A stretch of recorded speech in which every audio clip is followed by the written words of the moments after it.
friends, welcome to our channel LDS Pathshala. So without wasting any time, we are going to discuss one of the important topic which is library automation. सबसे पहले हम बहुत ही basic से शुरू करेंगे कि automation क्या है। हम पहले ये समझने की कोशिश करते हैं।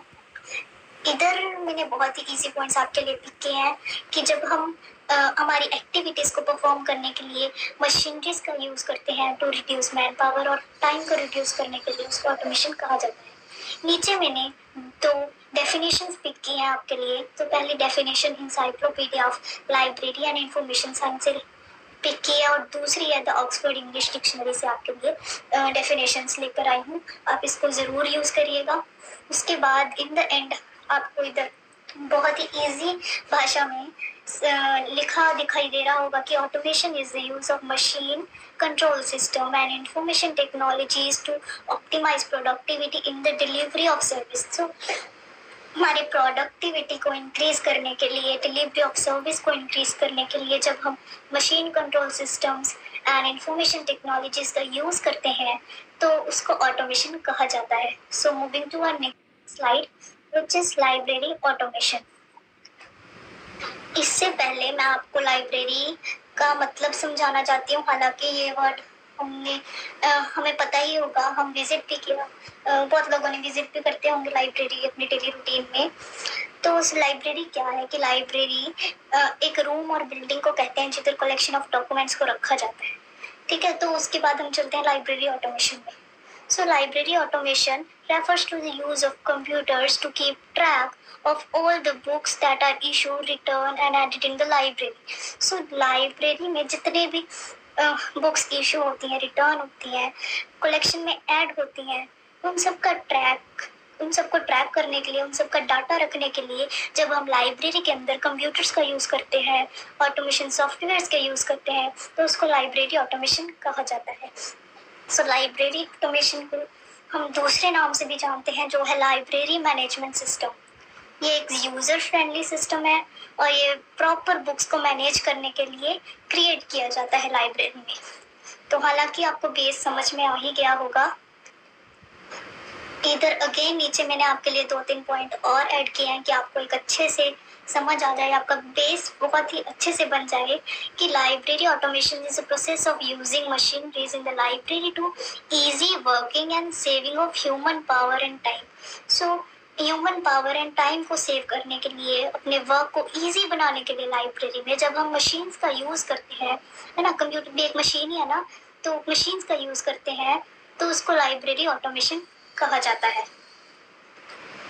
एक और मेन पर्पस है लाइब्रेरी ऑटोमेशन का कि लाइब्रेरी स्टाफ एंड लाइब्रेरियंस को ये फ्री कर देता है कि वो स्प्रेड ऑफ नॉलेज में कंट्रीब्यूट कर सके, housekeeping operations and library service में कंट्रीब्यूट कर सके, कि उनके ऊपर लाइब्रेरी के छोटे मोटे काम का बोझ ज़्यादा ना हो, उनको इजी हो काम करने में। वो अपने जिनसा उनका मोटिव है लाइब्रेरी में काम करने का, लाइब्रेरी के 5 लॉस को अचीव करने के लिए उनमें कंट्रीब्यूट कर सके। तो लाइब्रेरी ऑटोमेशन ये बहुत ही हेल्पफुल है हमारे स्टाफ के लिए, लाइब्रेरियंस के लिए, and also it is very helpful for our users to.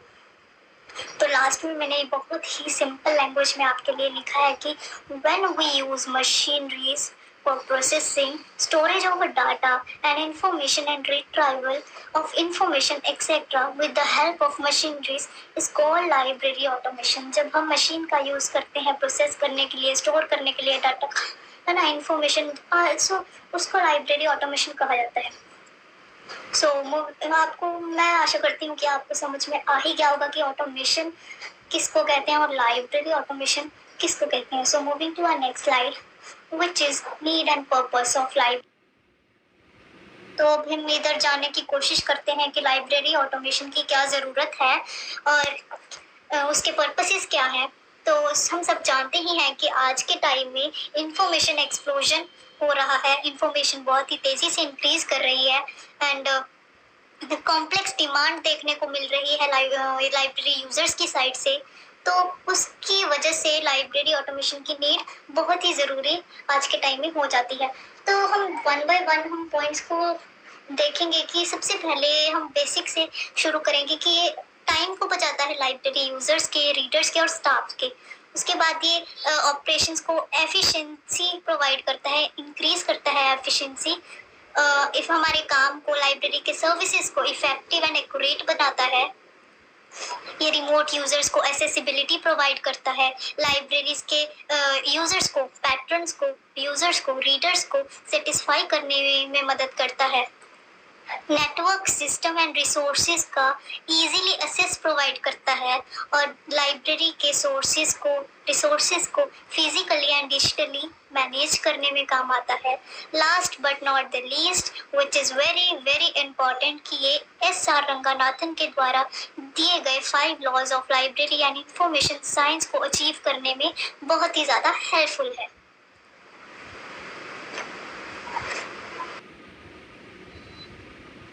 सो इधर हम जानने की कोशिश करते हैं कि groups of operation in the automated library. So basically 2 तरह के ग्रुप्स लाइब्रेरी में काम करते हैं। सबसे पहला है हाउस कीपिंग ऑपरेशन और दूसरा है लाइब्रेरी सर्विसेज, जो उनसे डेली टू डेली वर्क होते हैं लाइब्रेरी के, जैसे कि कैटलॉग में मार्क का यूज होता है ना, सर्कुलेशन सेक्शन में इशू रिटर्न का, लोन पीरियड का, ये सब का मैनेज होता है, ये चेक इन चेकआउट, ये सब चीज़ें मैनेज होती हैं। सीरियल कंट्रोल में जो उनसे जर्नल्स हैं उनका सब्सक्रिप्शन, उनको रिन्यू करना, उनको कैंसिल करना, क्लेम करना, रिप्लेस करना। एक्यूजिशन सेक्शन में ऑर्डर करना, क्लेम करना, परचेज करना, ये सारी एक्टिविटीज जो उनसे डेली टू डेली स्टाफ करता है वर्क लाइब्रेरी में, उनको हम हाउस कीपिंग ऑपरेशंस में रखते हैं। और दूसरा है जो उनका हमारा लाइब्रेरी सर्विस में हम वो वाले ऑपरेशंस को रखते हैं, वो वाले काम सर्विसेज को रखते हैं जो सर्विस हम यूजर्स को प्रोवाइड करते हैं, जैसे कि OPAC, web OPAC, CAS service, SDI service, inter library loan, इस तरह के काफ़ी सारे सर्विस जो उनसे हम यूजर्स को प्रोवाइड करते हैं, जो उनसे लाइब्रेरी यूजर्स को प्रोवाइड करता है, उनको हम लाइब्रेरी सर्विस में रखते हैं। तो लाइब्रेरी ऑटोमेशन एक बहुत ही इम्पॉर्टेंट रोल प्ले कर रहा है इन दोनों सर्विसेज में। तो फ्रेंड्स, आज के टाइम में लाइब्रेरीज में बहुत तरह की कंप्यूटर्स, मशीनरीज का यूज़ किया जा रहा है, ऑटोमेशन सॉफ्टवेयर्स का यूज़ किया जा रहा है। इन दोनों सर्विस को बहुत ही इफ़ेक्टिव बनाने के लिए और बहुत ही ज़्यादा कोशिश की जा रही है कि रंगानाथन जी के 5 लॉज को अचीव किया जाए और यूज़र्स का बहुत ज़्यादा टाइम सेव किया जाए। So moving to our next slide. So friends, ये हमारी लास्ट स्लाइड है जिसमें हम कवर करेंगे advantages and disadvantages of library automation. जैसे कि हम जानते हैं कि किसी चीज़ के डेवलपमेंट, इन्वेंशन के बाद उसके फ़ायदे और नुकसान दोनों ही होते हैं। तो इधर हम सबसे पहले एडवांटेज की तरफ चलेंगे लाइब्रेरी ऑटोमेशन की। सबसे पहले पॉइंट है कि ये इंफॉर्मेशन को सर्च करने में मदद करता है, टाइम को सेव करने में मदद करता है, कम्युनिकेशन को स्पीडली बनाने में मदद करता है, स्टॉक वेरिफिकेशन में बहुत इंपॉर्टेंट रोल प्ले किया है। जो सी लाइब्रेरी के काम होते हैं, हाउस कीपिंग ऑपरेशंस होते हैं, है ना, लाइब्रेरी सर्विसेज होती हैं, उसको इजी बनाने में लाइब्रेरी ऑटोमेशन ने हेल्प की है।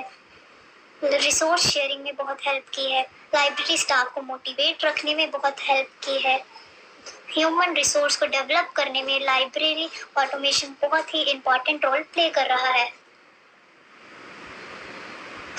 हमें पता ही है कि पहले के टाइम में ट्रेडिशनल लाइब्रेरीज में सब बहुत ज़्यादा काम मैनुअली होता था, पेपर बेस होता था। तो आज के टाइम में हम ये कह सकते हैं कि लाइब्रेरी ऑटोमेशन ने मैनुअल काम को रिड्यूस किया है, पेपर्स को काफ़ी हद तक रिप्लेस किया है ना। तो बहुत ही ज़्यादा हेल्पफुल है आज के टाइम में लाइब्रेरी ऑटोमेशन, और ये नीड भी है आज के टाइम में। तो दूसरी तरफ हम चलते हैं डिसएडवांटेजेस में लाइब्रेरी ऑटोमेशन की। सबसे पहले कि ये लॉन्ग टर्म प्रोसेस है और टाइम कंज्यूमिंग प्रोसेस है ना। अगर किसी लाइब्रेरी को ट्रेडिशनल से ऑटोमेटेड लाइब्रेरी बनाना है तो ये बहुत ही जल्दी वाला प्रोसेस नहीं है, बहुत ही इजी प्रोसेस नहीं है, ये बहुत ही टाइम कंज्यूमिंग प्रोसेस है। हमें अच्छे से प्लान करना होता है, रिसोर्सेज को देखना होता है ना।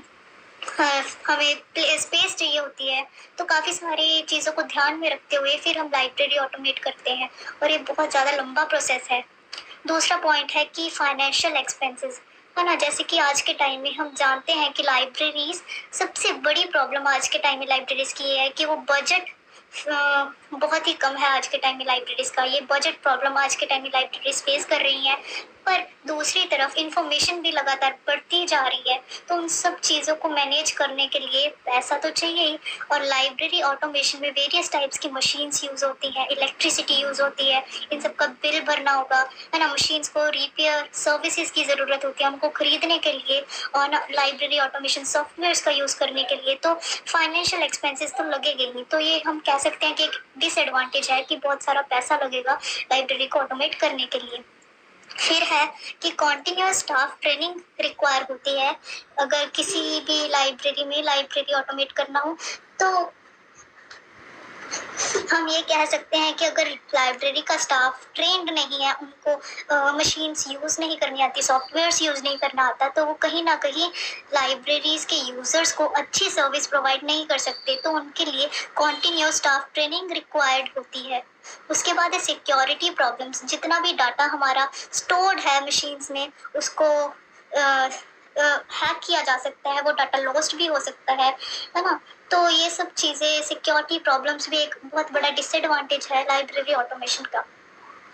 तो अगले आगे चलते हैं कि it is totally depend on electricity. तो इलेक्ट्रिसिटी के बिना मशीनरीज काम नहीं करती, हमारा कंप्यूटर काम नहीं करेगा, तो जिसकी वजह से कंप्यूटर में जो उनसे सॉफ्टवेयर्स हैं वो भी काम नहीं करेंगे, तो लाइब्रेरी ऑटोमेशन विदाउट इलेक्ट्रिसिटी नहीं वर्क कर सकता। उसके बाद कॉस्टली मेंटेनेंस। तो जैसे कि हम जानते हैं कि जितने भी इक्विपमेंट्स, मशीनरीज हम लाइब्रेरी में लाते हैं तो उसको टाइम टू टाइम सर्विस की ज़रूरत होती है, रिपेयर्स की ज़रूरत होती है, तो वो बहुत ही कॉस्टली पड़ जाता है। उसके बाद अनट्रेंड यूज़र्स।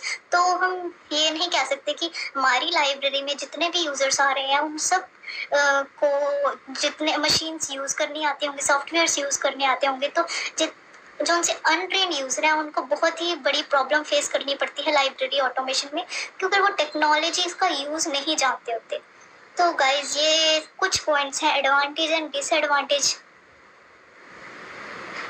तो मैं आशा करती हूँ कि आपको बहुत ही मदद मिली होगी ये मेरी प्रेजेंटेशन में। In the end I want to say thank you कि हमारी वीडियो में बने रहे आप, और सब्सक्राइब, शेयर और लाइक करना ना भूलें। अगर कोई भी तरह की प्रॉब्लम फेस आती है कि जैसे मैं कैसे इम्प्रूव कर सकती हूँ अपनी वीडियोस को, है ना, और क्वालिटीज़ कैसे इम्प्रूव कर सकती हूँ, आप कमेंट में ज़रूर बताइएगा। Thank you.